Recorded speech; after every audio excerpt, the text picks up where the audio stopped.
To me, my vote is the first line of defense in protecting our ways of life. And we're not decolonizing anything in Congress in this two-party system.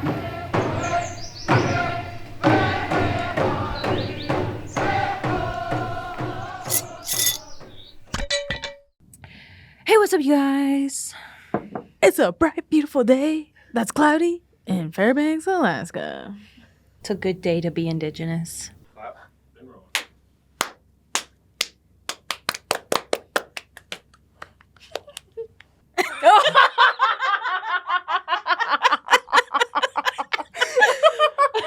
Oh, man. All right.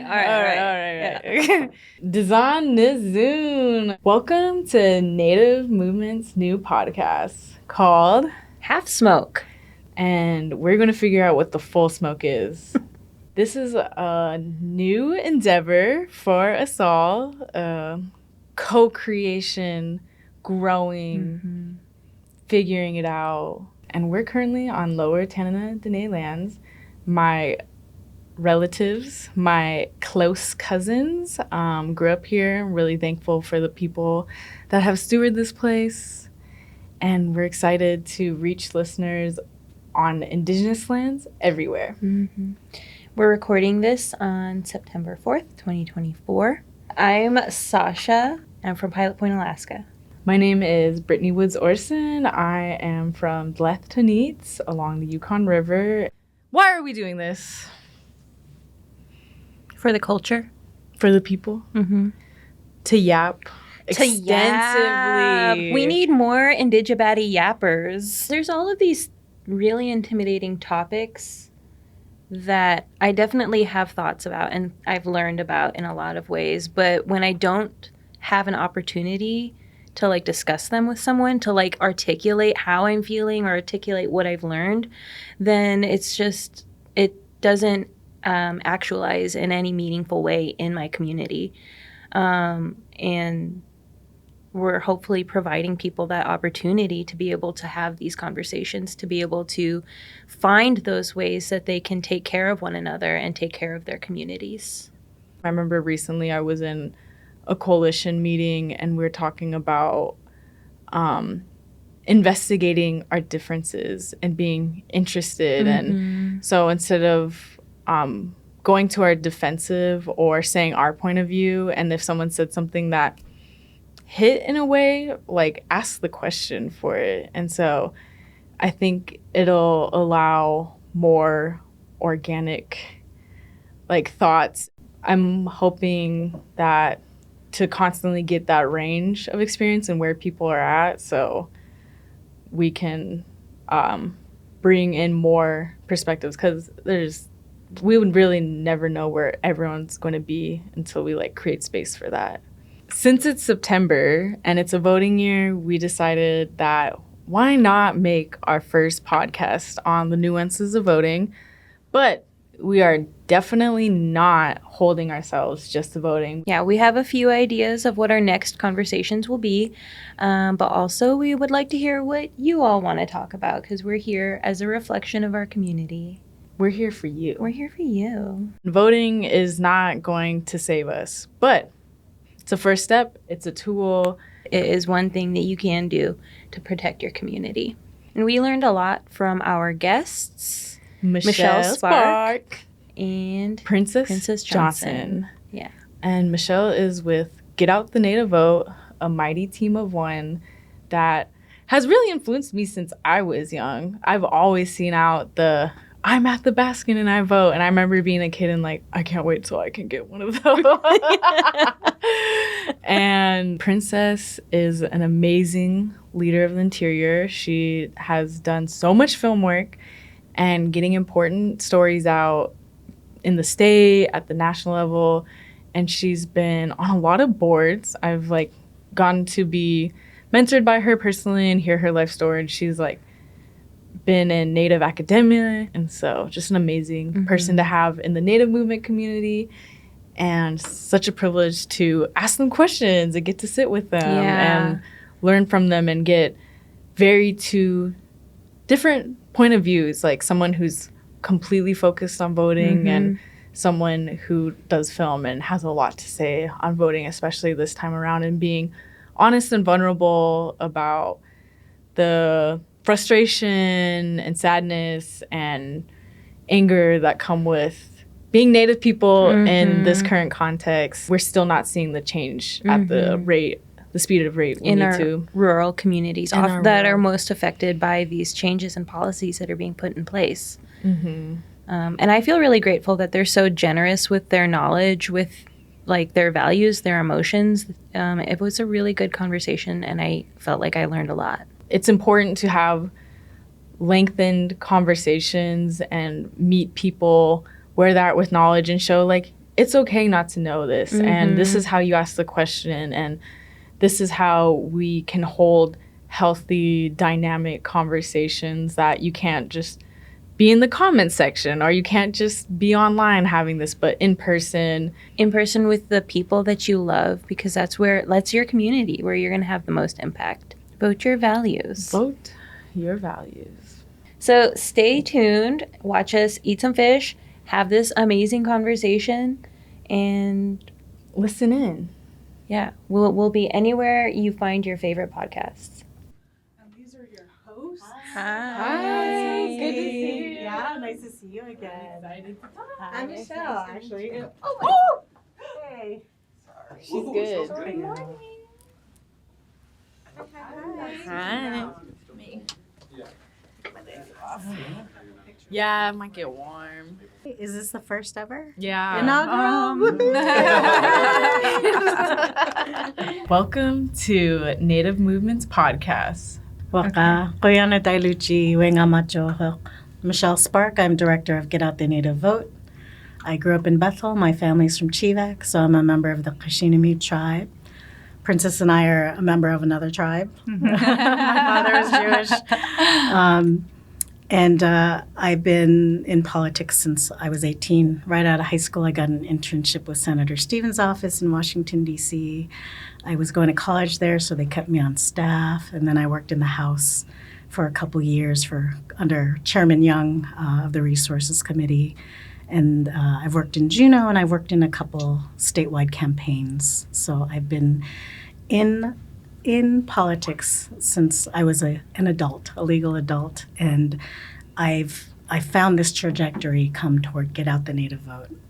And when I knew we could apply these kind of skills for our audiences, that's definitely where my heart and mission has been in the last 2.5 years. That's really cool. This is my first time meeting you, and I feel so honored. Like, there's just so much knowledge. Well, I'm excited for this discussion. Our other guest, Princess, do you want to introduce yourself? Sure. Shalaknai Shojri Princess Daazhraii Johnson Oji, Netzai Gwich'in Tsa Ashkenazi Ichi, Shiachanai Catherine Tsa Stephen Peter Oji, Gavakwa Bashranko Gwatsan Ichi. My name is Princess Daazhraii Johnson, and my family comes from Arctic Village. I'm Netzai Gwich'in and Ashkenazi. And I think my first introduction into, well, we're born political, aren't we, as Indigenous people? But I think my first real brush in with politics was when I went on the Close-Up program when I was 15 years old to DC, and found myself in a room alone with former Senator Ted Stevens, now the late Ted Stevens, and asked him about his feelings on the Arctic National Wildlife Refuge. Loaded question. You didn't know that. Loaded. No, I had no clue. Mm-hmm. And he said something that really made a big impression on me. He said, I said, well, not everybody thinks that it's a good idea to open it up to oil drilling. And he said, what, those people up there, they don't know what they're talking about. And I said, those people are my people, the Gwich'in.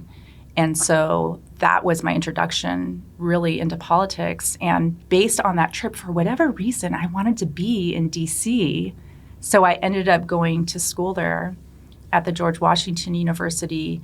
And because my community is so involved and has been, for the past 40 some years in protecting the coastal plain of the refuge from oil development, I started lobbying when I was probably 18 years old, and saw that was one way that we could have a impact on the decision makers.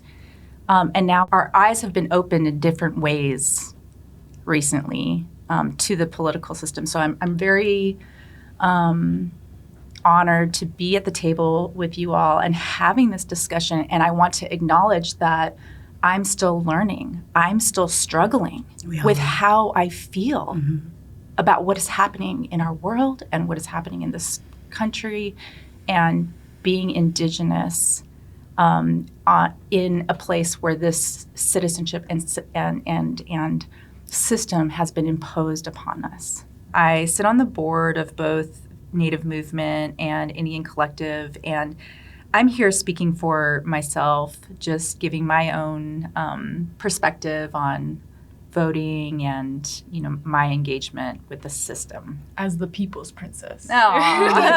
Princess. That's excellent.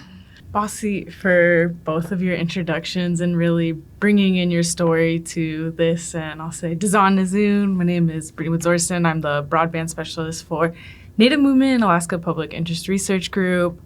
When I'm thinking about my journey with politics, I was the oldest child, and I had a lot of maintaining household and a lot of chores at a young age, and just managing that. And I chose to really pursue education at Mount Edgecombe, and then I went to California. The pandemic happened after I graduated, and finding your young self in that time. And I went on a really beautiful journey and connected with a lot of Indigenous people and learned our stories and connected with a lot of people internationally. And it wasn't really until I was able to come home to really fully engage with voting. It was really hard in college, figuring out finances, learning how I'm going to be able to stay in school. I remember there was really big presidential elections and I could finally vote, and I was so scared to even ruin my Alaska citizenship and trying to figure out all of that. And so I didn't engage until I came back to Alaska, and I'm really impressed with the Fairbanks community and educating and using community resources or community knowledge sharing to explain what's being voted on and who stands on what, and coming together in that effort. And so I'm excited to hear how different all of our stories are into this and co-host. Yeah. And I'm Sasha, and I'm from Pilot Point, Alaska originally. I'm a Lutic from the Abayo family. And my perspective and my experience with voting and politics is that I don't want to give my energy to colonial structures, especially ones that were designed to oppress us and strip away our Indigenous identities. But I'm here as a person living in the context of now, and I want to take care of my community, and I want to know how to navigate taking care of my community in this current structure that we're living in. So I maybe don't have a lot of knowledge or context for politics or voting and ballot measures and things like that, but I am here to learn. It's wonderful to share the space with you because it's exhausting work. So it's nice to have you there to glam it up and also just get folks excited. So we can bust Yes. you? Yeah. Right on. That's so good. Thanks for sharing. Amazing. Koyana. Yeah. I helped Carol Ann and Nick put up fish. So Wow. Shout out. That's her knowledge, really. Anti-approved.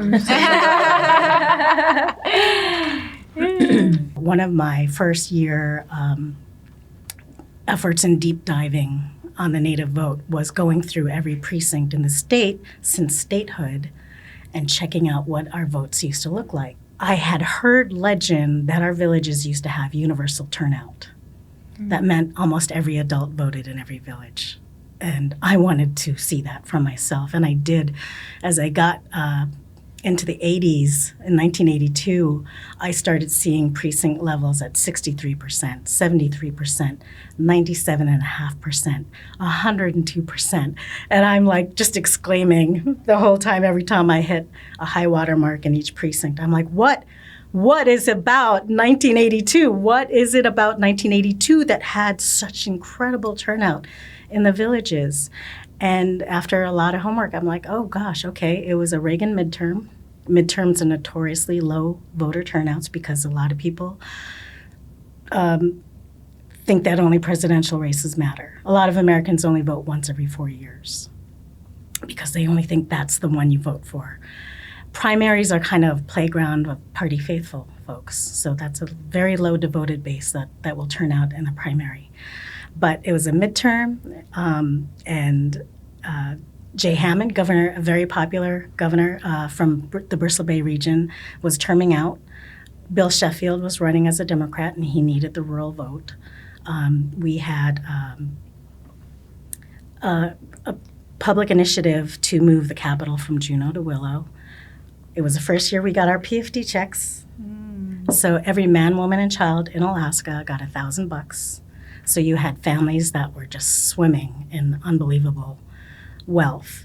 So we were a motivated people that year. And there was an anti-subsistence proposal. It was a public initiative to remove rural preference.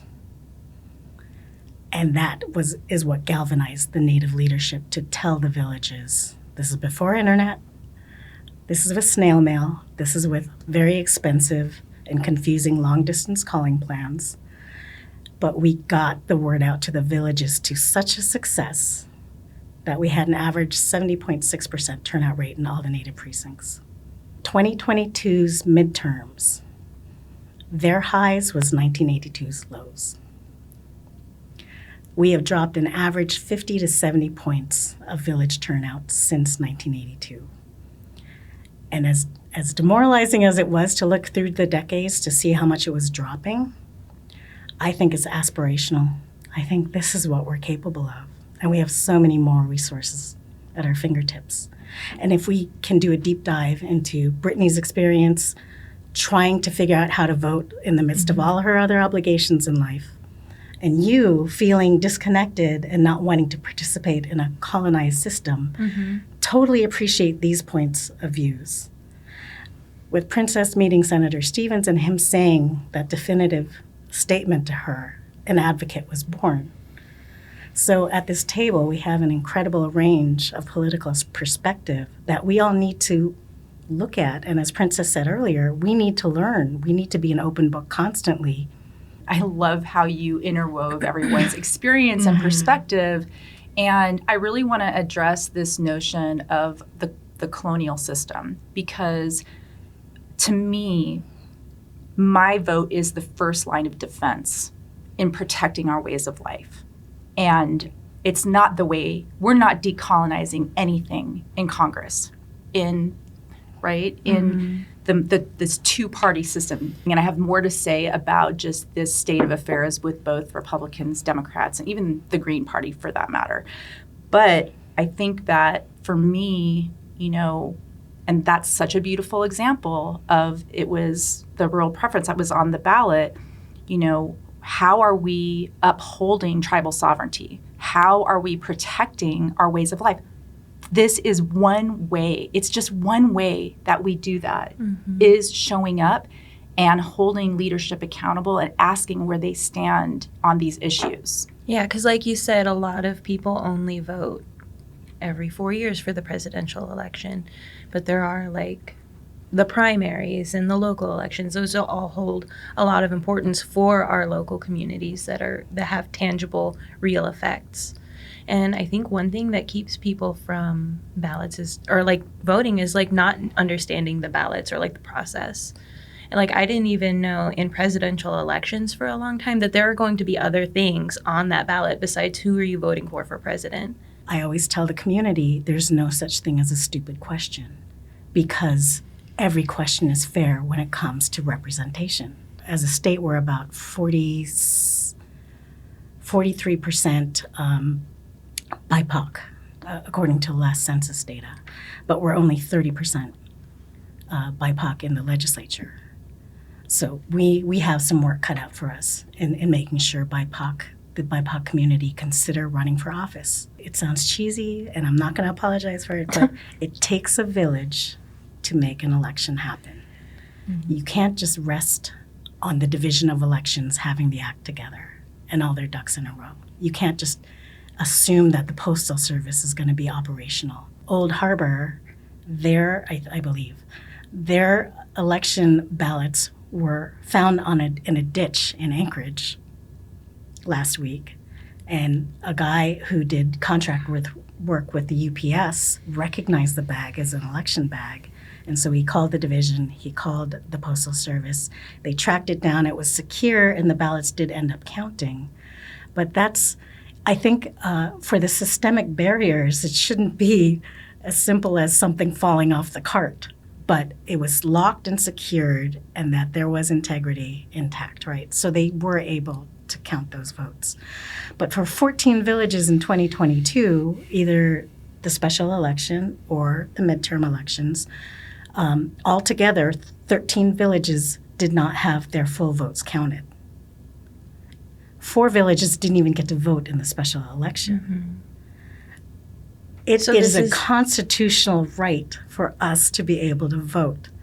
But if the division and the volunteers in the village level aren't working together and constantly in communication and amplifying the fact that an election is coming, and that voters shouldn't just wake up on election day and realize it's election day, you guys need to know ahead of time so you can do homework. Do you guys know what's going to be on this ballot coming up in November? There's the U.S. congressional race.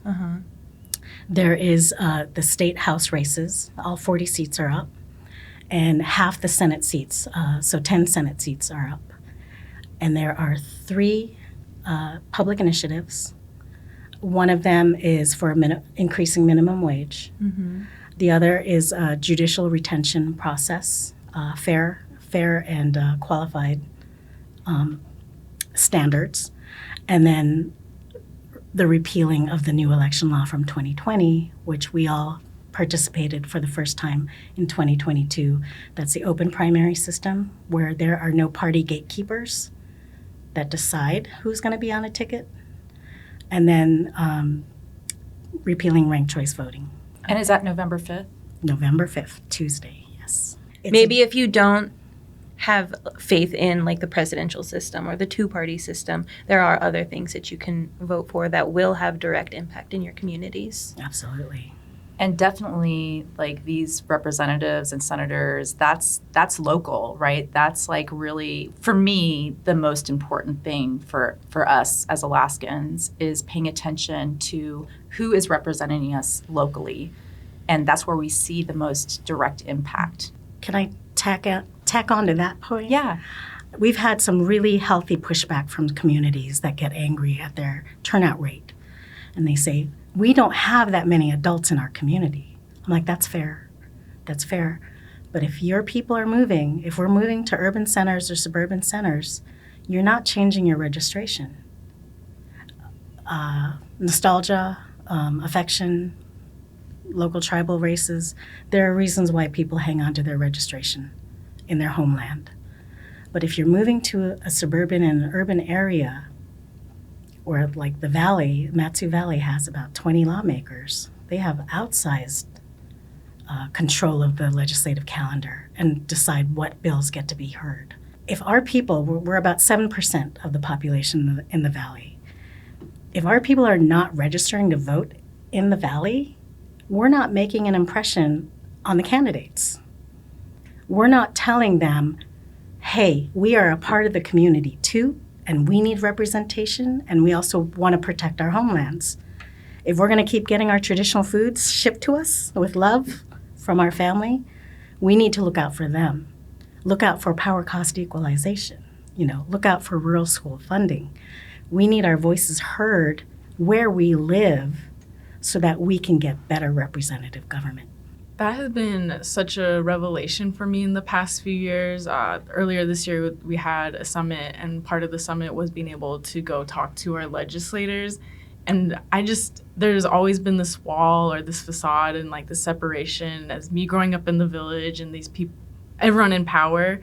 And to be able to walk in the building and you can make appointments then and you can like knock on doors and you can speak to them and realizing like, wow, these are people with limited capacity that need to hear my knowledge and like need to hear what's happening around me and just what they're saying and like fact checking and being able to follow along. And I think that's a big part of the journey is like learning our people's history, because what was also crucial to me in college was that's where I learned about colonialism. I had always felt it. I understood there was a system in place, but I didn't have a name for it, and I couldn't, like, it was just this mysterious thing that was always around me.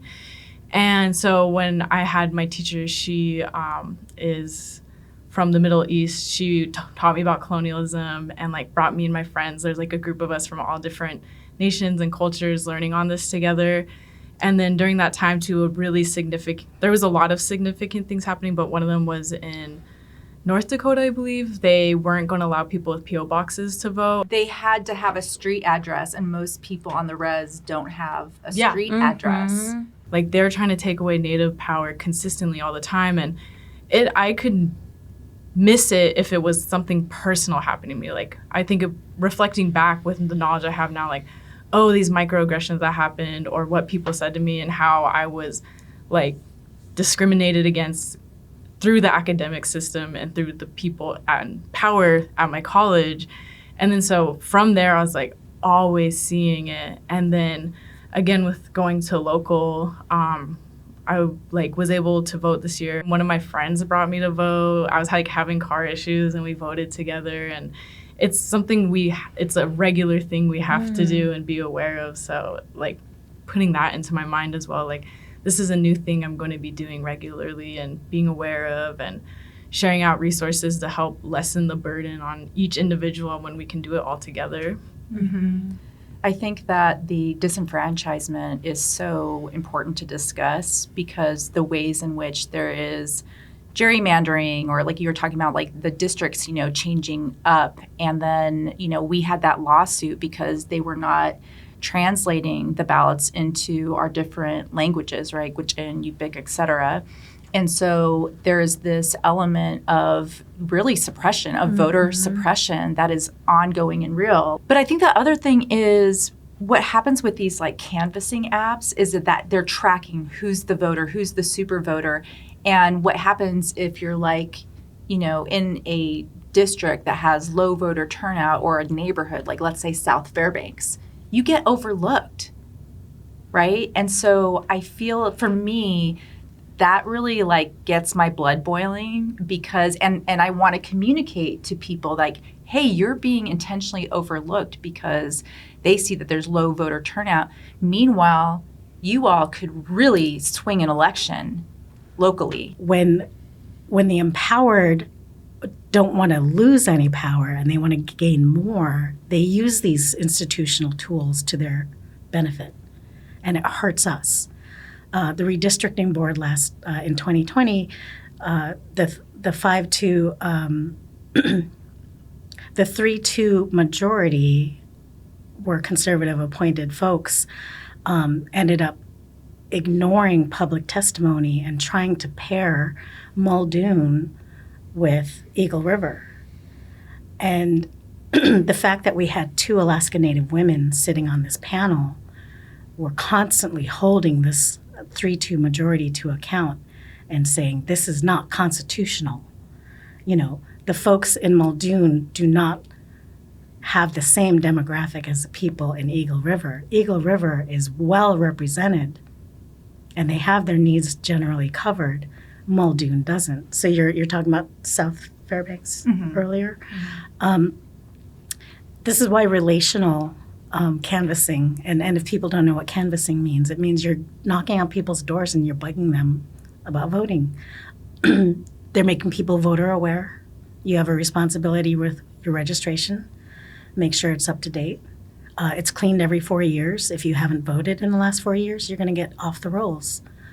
Now, we're lucky as Alaska, we have automatic voter registration through 3 different ways: permanent fund dividend, driver's license, or state ID. You can use your tribal ID to go vote. You can use it through TSA. Some people use it as a passport. It depends on what state it is, but there are ways that we can push our tribal identity in this whole process. We're not here to tell you who to vote for or how to vote on a ballot initiative. We're just here to say, October 1, school board elections. The division always needs more election workers. Consider volunteering. Youth ambassadors, Native students, 16 and 17-year-olds, can help run elections. Let's get them on the road to being a super voter for the rest of their lives by starting that young in the electoral process. So I have a question about voting your values, and how do you vote your values when none of the candidates represent what you value, or like they're actively supporting genocide or funding militarized cops? This is where ranked choice voting is actually, open primaries is one thing. The parties aren't choosing who the rest of us are voting on anymore with the closed primary system. More than 60% of Alaskans do not identify as a political ideology. They are either nonpartisan or they are undeclared. And that way you could choose a ballot in a primary race to vote for. But if you're going to have all affiliations on an open primary ballot, you choose the one candidate that sends a message, right? Because only the top 4 vote getters advance to the general election ticket. Ranked choice voting is an excellent way for you to send messages to campaigns, to candidates, to incumbents, and to donors. If you consistently rank a popular lawmaker that you don't agree with low in your rankings, that adds up over time. And that gives a lot of people who do data crunching and look at stats and things like that and say, how can we improve as a lawmaker, as a statesman?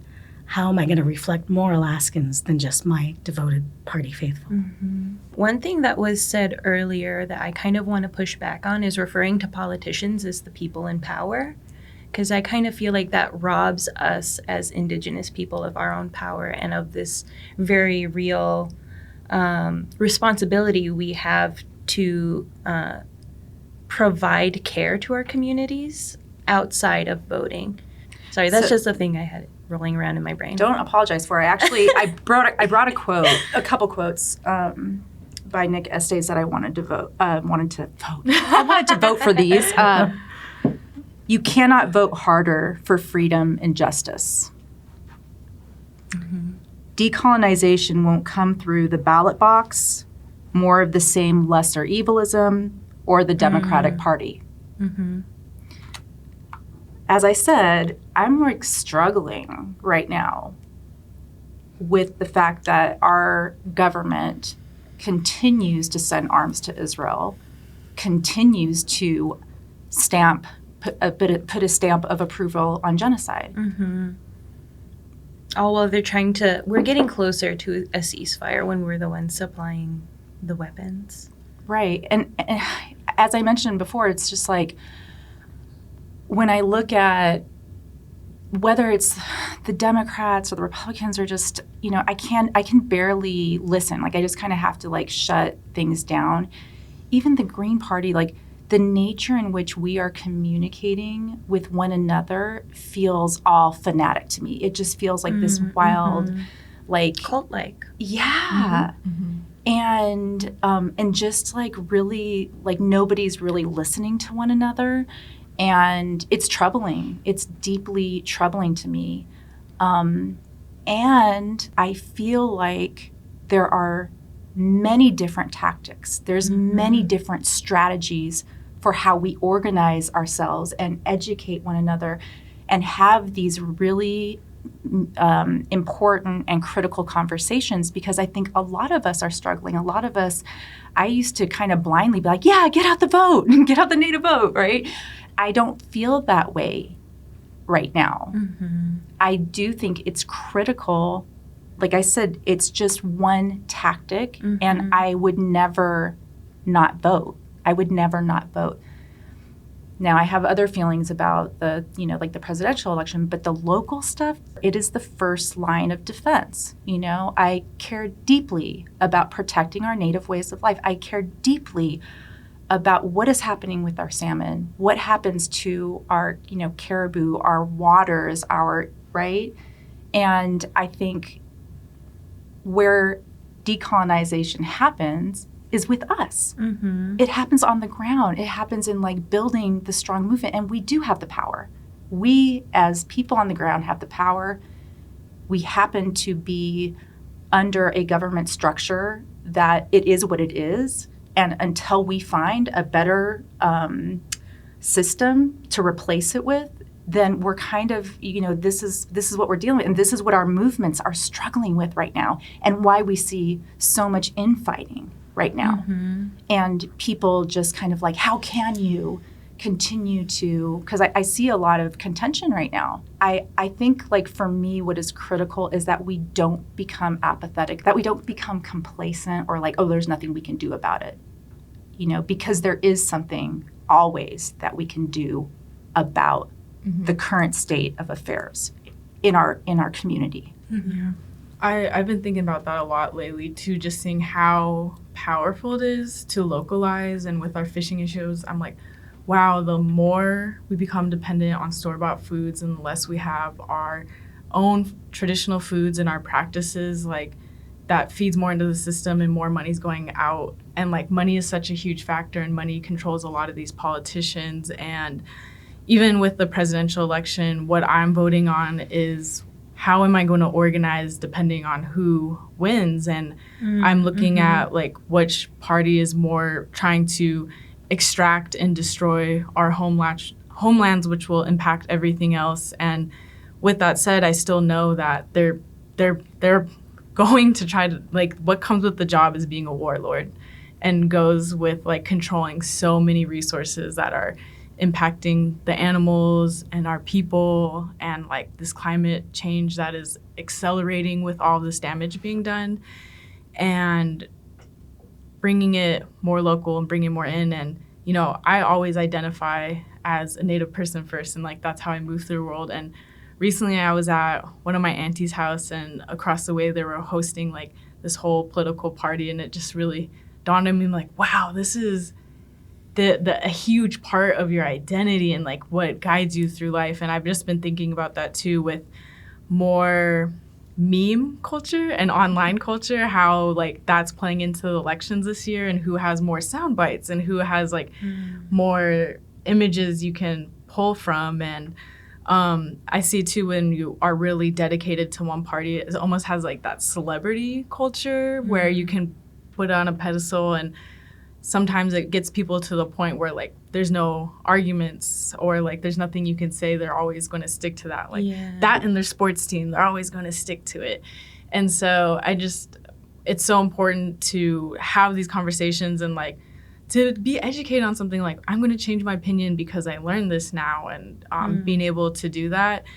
And with the elections and thinking local, we brought up bills and energy, and that stuff you vote on too, which is so new to me. And I have coworkers who are working on that, and I'm like, wow, there's like constantly ways to be in these spaces, and a lot of times people don't show up and people don't know. And so I've been amazed at just in being able to share on socials and to simplify this like legalese information. You can get people involved and caring, and I think that's been a really fun thing for me.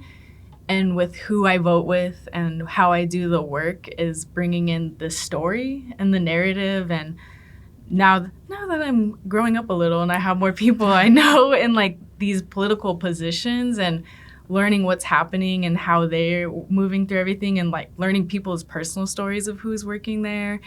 And I've something that was really new for me too. I went to my first assembly meeting and I testified for the first time, and oh, yeah. I was like, whoa, I just been at my Native like meetings, which are also important too. And like that, as a Native person, being a dual citizen and having so many ways to navigate through the system. And that is important. But it was cool being in the space, and we had a group chat and we were all messaging and we're like laughing and giggling during this kind of really hard space that was hours long. And like when people would say something, it'd like be fact checked and they'd bring in other things. And so I've been hoping to see more of that, where like we humanize the people who are in these places, and like not people of power, but people who represent us. And yeah, I'm like, Natives love to be on Facebook, and we love our drama, and we have our tease pages. So it's like, what would that look like, making that part of it and making it more real and caring about things that matter, not celebrities, not TV shows, but like real life things. I've like noticed my shift and like making it a fun thing in that way, like engaging with it and staying up to date, and thankfully having a lot of friends that are doing that, so it's not me just doing the work. Yeah, like facing the reality of like this is the system that we're in, and we might as well bring our Indigenous selves, our community, our self-care, and our caring for community to the polls, I guess. And our jokes. And our jokes. And our jokes. And our earrings. And our earrings. Yeah. The humor, helps us cope with the trauma. We've gone under the thumb for centuries, and we're still here, and that's the important thing. We had a huge Indian Self-Determination Act activity in the 70s and 80s in the rural villages, and traditional councils and IRAs were so important. Dorothy Shockley pointed out that we should point out local tribal elections, which we will. Also your native corporations and the regional nonprofits and your regional corporation elections are very important. More young people should be running for all these kind of offices. Your voice is no less important than anyone that's been serving for 30 years. Volunteering to serve on a board or commission is really can be a very simple process. Just mail in your resume or express your interest by email to the director. We represent a quarter of the adults in the state, the Alaska Native population. Every fourth person is an Alaska Native voter. Ostensibly, we should make up a quarter of the vote. That's not to say we vote the same. We obviously have very different values. We have ANCSA, corporate shareholder values competing with traditional subsistence ways of thinking and being. So sometimes that meshes, sometimes it doesn't. It was a very ingenious plan of Congress to make Alaska have a corporate system rather than a reservation system. In some ways that's worked out for us, in some ways it hasn't. But the fact is, if we're voting at around 22% as opposed to 70%, we see it in the way Alaska is governed. Politics is watching paint dry. It's really boring. You can read pages and pages, hundreds of pages of law that's being proposed. You can write amendments. You can write all kinds of things. And it's boring. And I'm glad that it's boring because the people who are serious about it are doing it, right? I don't like it being sexy and exciting because you're desperate for that soundbite, even if it's wrong, misinformation, or you're just feeding into a bias. So it has to be boring. I know it's not going to be, but for people to sit in a assembly meeting or a tribal council meeting, they can take hours, and people want to have their say. Sometimes they don't stay on topic, but that's part of the public process. I just want to uphold, like, the fun part that I'm hearing is, like, getting everyone together to, like, go vote and, like, celebrating, like, that, well, we're doing this. Like, we're exercising, our vote. And I will say there has been many a time where I am in that ballot booth and I come across the judges and I'm like, shoot, I did not research. Or sometimes a proposition and they're worded, it's convoluted sometimes. The wording, you're like, am I voting yes? I think it's like really important in terms of like educating one another. And if you need to be like, text somebody in the booth, know who to text, right? Yeah. You're like, oh, can you, send me a screenshot real quick of that guide? Yes. And I think that comes with, again, it's like, if we're able to go to some of these candidate forums and really ask people, right? Like there is like, the colonial project is still at work, very much at work, with the encroachment on D1 lands, right? That was just up, or Ambler Road, or, any of these many extractive resource industry projects in our state. And so that's a really good opportunity then to ask, because it's going to keep coming up, right? These people that we're electing, how they stand on these issues. Again, thinking about our salmon, right? Like that's a huge issue. And, that's a good way to, keep the leaders accountable and ask them how they are standing and what they are actively doing if they're already in leadership on these issues. Yeah. I think the the sexiness I was talking about was more of a passion and understanding, because when you see the full picture and you get people to have that, oh my gosh, this is the front lines, this is the first thing I can do. And when I go in to vote understanding, I'm like, I'm voting for this because I know XYZ will happen. If these votes go this way, I like the vision of where it's going. And so when you go in knowing like one way or other what's happening on either side of those decisions, it's much more passionate, and I can talk about it, and I'm like, no, you really should vote because you have 5 kids in grade school right now. Yeah. And if the city doesn't do this, then this is what's happening. Well, don't get me wrong. I like it when it's exciting. I like it when there's a viral social media spin that elevates a topic or an issue. So there's nothing wrong with that. I'm just saying, you know, it used to be so unexciting that, you know, people just did work diligently to get the state of the state or the nation's business done. But then all of a sudden it became a clickable thing or a viral thing. And that's where it gets sad, is when misinformation can be more popular than the truth. So I visit schools now to talk about active citizenry, and I tell the kids, please don't make me do TikTok. That's your job. You guys can do that. Talk about it. Do stuff like this, this podcast. You can do a tiny little thing in your own community, and you can have an absentee polling party. You can walk to the polls together, drive to the polls. You said your car wasn't working on election day. Oh my gosh. You know, the municipality of Anchorage, people mover buses move people for free, regardless of where you're going all day on election days, because they're trying to get people to the polls. We're trying to get a drive to the polls effort from the Alaska Native Medical Center campus in Anchorage to the polling locations around town, because we weren't able to secure a polling location on that campus. We're also trying to work on getting a drop box put there so that we can increase voting by absentee for people who can't be very mobile, and just drop off your ballots at this ballot box. So one of the big takeaways from 2022 is that we're mindful to our community that you need to make a plan to vote. And that's either absentee, early voting, same-day voting. I voted online for the first time because I wanted to, I forgot to do it in person before I left town. But then I'm like, okay, this is a good exercise. I should know how to do this so I can tell people how to do it. And when they say vote online, everyone's thinking, let's all vote online. That's easy.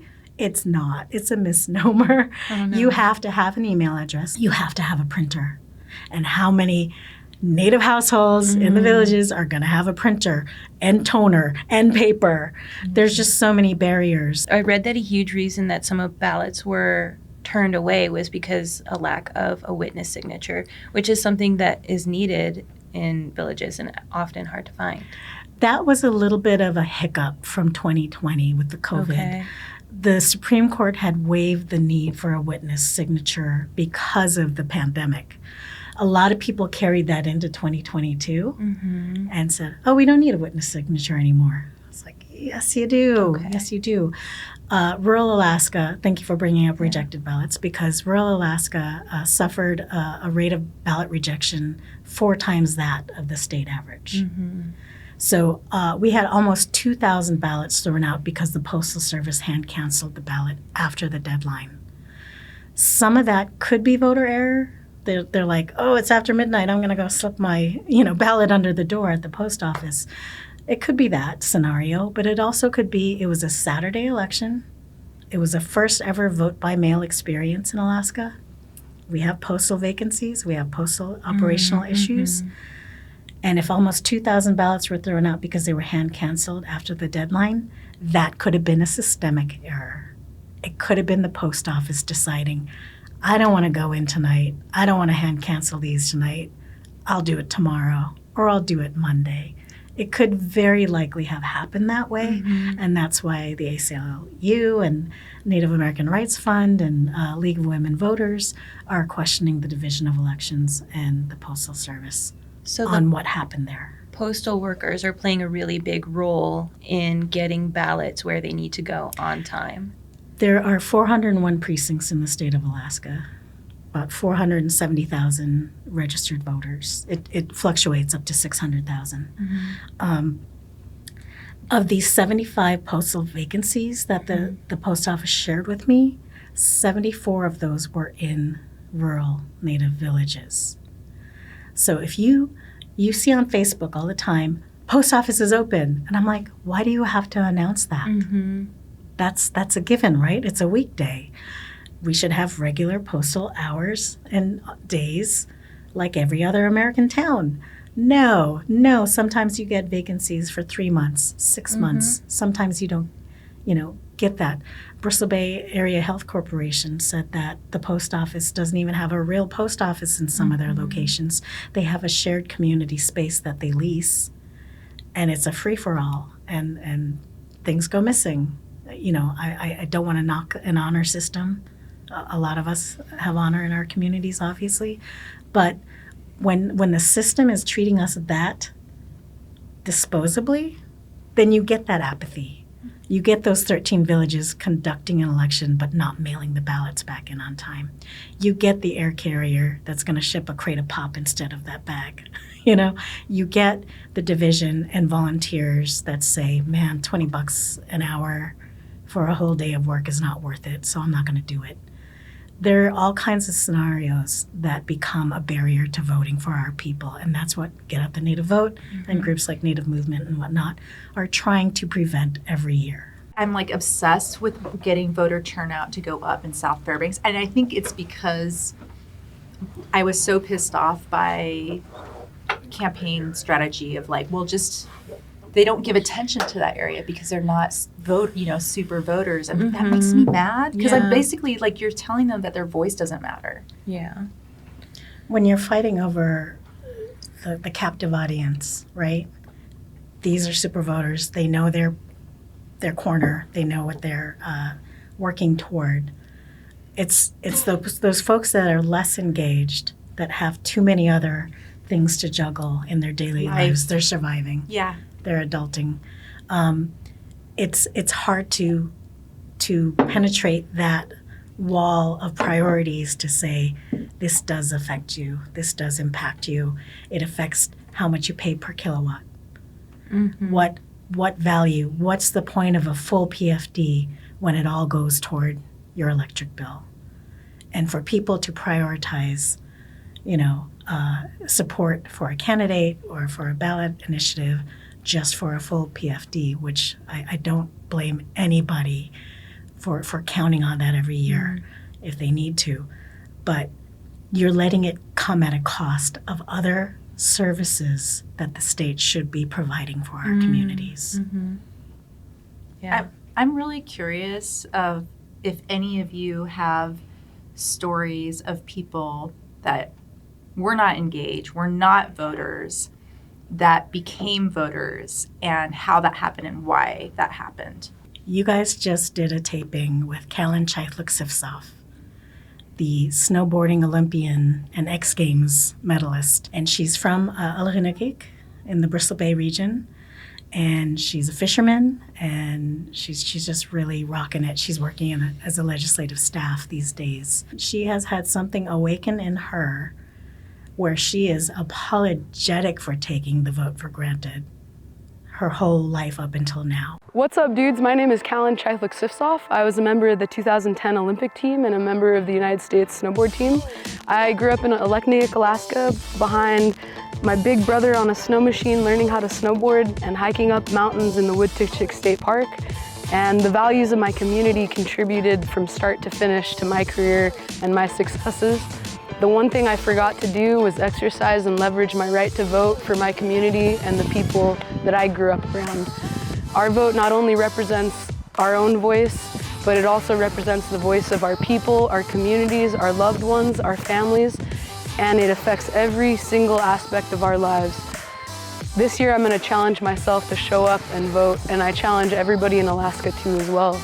And I will see you guys at the polls. Vote, you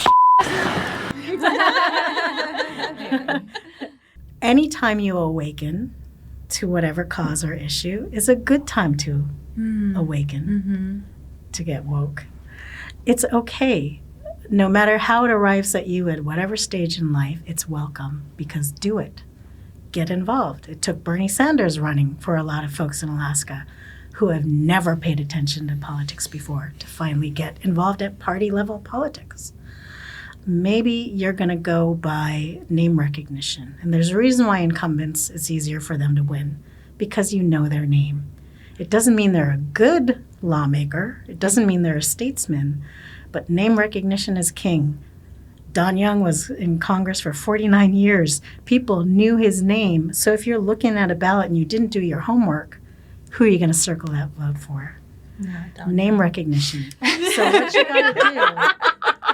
It feels like whoever has the most money, though, is the one who has the most name recognition for, like, money for campaigning. Which, again, is like a thing of privilege. In conventional races, I agree with you. Right. There are money machines that are invested in a party or a platform or something and a personality that they've seized on. Mm-hmm. And so they make it more difficult for other people to put their hat in the ring, right? Because the machine is going to support this person. And what am I going to do? You have all kinds of quality candidates. You have perennial candidates, people who run for every office under the sun. We've got a felon running for not just the big office, but for Congress because he got less than 1% of vote, but he's a top 4 vote getter. So he's moving on to the ballot in November. I think if we let felons run for office, we should let them vote. There is restorative justice. Thanks for bringing that up. People who have served their time, and as long as it didn't qualify under something of moral turpitude, violence,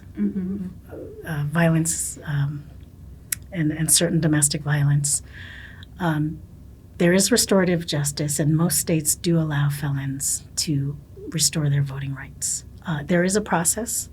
So if it's not, as long as you are off paper, which they know, people in that world know what that means, if they're not on parole, or even some people on parole are able to get provisional rights to vote. It does require some homework, though. And if you're off paper and you've done your time and you get a second chance or third chance at life, even voting by absentee or voting, the act of voting is not going to get you in trouble.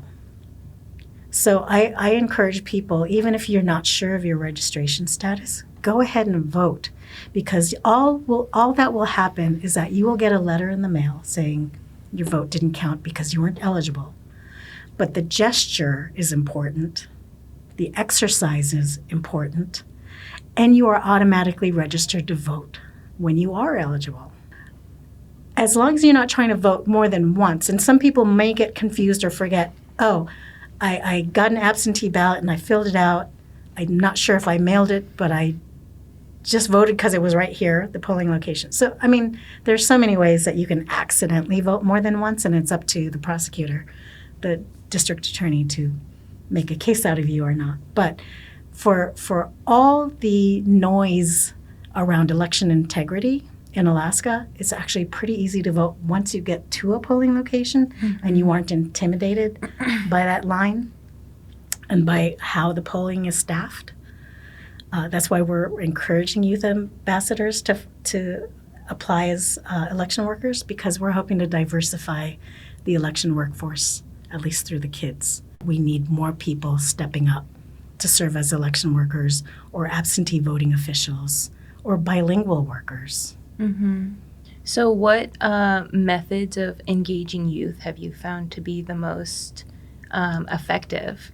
In the history, 7-year history of the Youth Ambassador Program and the Division of Elections, only 2 kids have ever applied. Mm-hmm. With Get Out the Native Vote and the Alaska Council of School Administrators and 11 school visits, we have seen 57 Native kids sign up.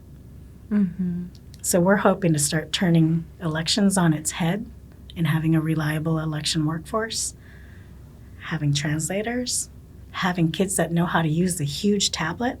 It's like a huge iPad that has all the languages in it. So even if you don't have a bilingual worker, you can plug up Gwich'in. You can plug up Alutiiq. You can get any language you want, Tagalog. And it also is for people with sight issues or hearing issues. That's going to be a whole new avenue of accessibility for the community, is that these kids will know how to handle the technology. Yeah. The youth play such an important role in our community, and they are like going to be guiding the direction that we go forward in the future, right? So I think it's really important to know what they care about and what are they wanting to become engaged with. In making it relatable to them through their family. And like taking their lead too, because what's important to them should be important to us. Our people have gone through so much change with each generation, and I was privileged to grow up with a few of my great-grandparents, and I don't know, it took me till this year to realize, like, whoa, my grandma, my Setsu, and most of her siblings were born when Alaska became a state, and I think that's like such a big thing to always keep close to. Like, we're really close to our traditional ways of living, and we were only so many decades away, and we weren't able to vote for so long and practice our ways, and we're just in such huge transition periods. So that empathy towards ourselves of like how amazing it is that we went from being nomadic and being in our ways of life to being forced to assimilate in many ways, and here we have people in these offices and we're getting out the vote and we're like being aware of our history. And I think the exciting thing for me too this past year, and at the summit again that we went to, where we were able to go talk to the legislator, and also having people from the legislator come and talk and be like, you can be the next person. And, you know, I am having young friends have plans to go for these offices and being like engaged. And so I think that's another beautiful long-term vision. And since this is the system we are in right now, how can we be in it and, you know, like long-term learn it so we can change it? And you had brought up earlier too, we need, what's the word I'm looking for? I don't know. Reform. Campaign reform, because money is such a big influence, and how much it costs to do this, and thinking of ways to not do everything through money. Yeah, I think that voting, and hopefully we will see better voter turnout in November. I think that if we all continue to get the message out and do the educating work and get people to understand the importance and significance, that we will see better voter turnout, is continuing to keep these leaders accountable and calling them in Juneau. You know, it's so expensive for us to get to Juneau, but they do have their local legislative offices, and they do answer those phones, and they do check their emails. And I talk to legislators all the time who are saying, oh, nobody's really called me about this. Nobody's emailed me about this. And so just remembering that we elected them, you know, that they are accountable to their constituents and our voice matters. So I just keep on looking and the smell of this, like, I wish listeners and watchers could smell this divine smoked salmon in front of us. And this issue right here, the issue of our salmon, I mean, it's climate change, it's management issues, it's trawling, it's bycatch, it's hatchery, like the things that are affecting our salmon that, you know, of course, as Alaska Native people, you know, this means so much to us. It means a lot to all Alaskans, really. And it's not we're in a crisis right now, right? And so, anyways, I think that that's a beautiful example of the importance and the significance of us being engaged and understanding these issues that can be very complex and nuanced, but going to our legislatures and educating them on it and why it's important does matter. If we're voting at a rate of 4 to 11 to 15% in some districts, how is that going to get a lawmaker to say, fine, let's vote for a healthy base allocation for rural schools? If we're voting at such a low rate, we're getting the government we're not voting for. We might as well be getting the government that we want to vote for. Or do it ourselves. Something I keep wanting to ask that's been floating in my mind now that you're doing this work. What's your long-term vision? What's the dream for this? Where is all this going to lead to? I would like to see 12 of folks like me in each region, 12, one person per region that's just dedicated to voting and getting out the vote in that region. Region 4 is the rural western regions, the Aleutians all the way up along the coast to Uktiavik and the Arctic region, right? Interior is districts 31 and 36. That's 147 precincts, almost 60,000 voters. In the midterms, 37,000 people did not vote. I don't want that to be the takeaway, because there's no shaming our people for not voting. There's a reason why we've built up this apathy over time. But that's what I'm saying, is that this should be aspirational for us. This is a good challenge. And there used to be villages that would compete and say, we're going to have a better turnout than you. I'd love to see those kind of turnouts. I'd love to see challenges in the community to say, well, I registered 3 people to vote. Wow, that's amazing. Check your voter registration. Again, make a plan to vote. That's the big thing, because making a plan to vote involves doing your homework and making informed decisions. And aftercare. Aftercare, yes. Because it And is follow harmful through. to participate, but it's also necessary in a lot of ways. I think we're just about to the end of our time together. Is there anything that you want to say to people who are maybe intimidated or have not been engaging, or anything to encourage people to care for their communities in this way? I would just say that I believe in collective liberation, and that we have to continue to look at each other as full human beings. You know, I wouldn't appreciate it if you only came around once a year asking for my vote. Like, I want to know that you care about the whole person, and, you know, that we're family, and that in this moment in time, the way we care for one another, the way we provide, you know, mutual aid, these things really, really, really matter. And then we get to, like, collectively voting, and like that's like the powerhouse push of us being like, hey, we've been on the ground caring for each other, now we've organized, and y'all are about to see what we're going to do with that organizing power and our vote. So I think that's kind of the perspective that I'm coming from. Yeah, I love that. Yeah. If we as a people are known to be super voters, then that changes the way Alaska is governed. It's going to look more like us. It's going to sound more like us. It's going to put policies, procedure, and funding where our values are. So we shouldn't have to be on the defensive all the time just to defend fish or subsistence or a PFD. We need to be able to care about all matters that affect all of our lives. And making a plan to vote and making a commitment to vote every time you can is going to change Alaska's direction. And that's what we need to realize, is that we have the power to do that now.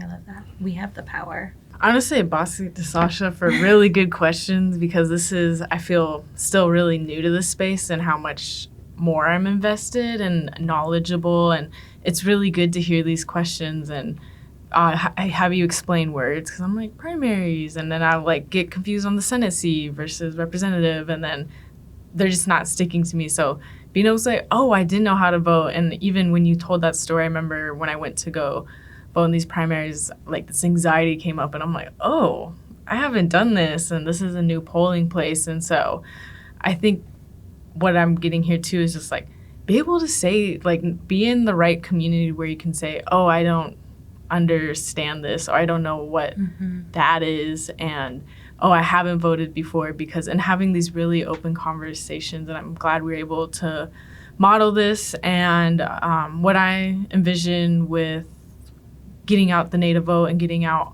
all our votes, and learning who we're allies to and comrades to, and feeling passionate for doing our part for everyone.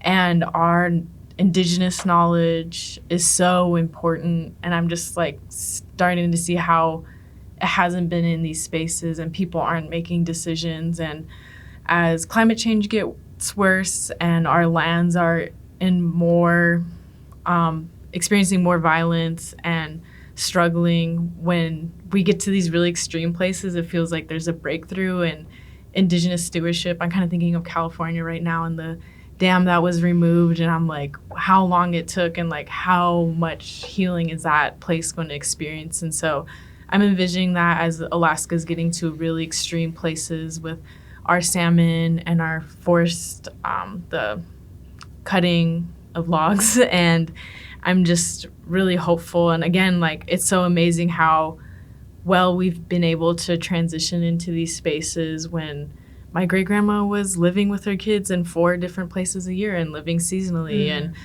never did taxes and would like go through survive starvation times and have like seeing how that's changed, like, you know, getting to witness my great-grandparents to my grandparents to my parents, and like now where I'm at, and now I'm looking at my younger siblings and my younger cousins. I'm like, wow, you're gonna be so much more knowledgeable and my family can like educate you so much more, and like I'm aware. And so I'm excited to see how these systems change overall. And we were talking earlier too about like a lot of voting happens during harvesting time, and like this is done intentionally. And so what would it look like to honor like our schedules, our like livelihoods, and our cultural, our how the state is? Because I'm like, winter is the best time to do stuff because we're all inside more. So I'm excited to see how, as we all get involved, we all have our impact. I just want to say, Masicho, thank you so much. It's been such an honor to just be in conversation, and I learned a lot, and yeah, excited for what's next. First podcast! Yay! We did it! Woo! Alaska Native Excellence. Da-na-na-na. Earrings by Delula. Oh, yeah. Earrings by Moonbeam Bead Designs. Oh, I know them. I always buy an ivory ring from the Weo artist at Weo from Sabunga. I also got this at Weo. Can't name the artist. Shout out the aunties and uncles that keep us fly. I'm voting for you. Nobody tells you the costs of yapping.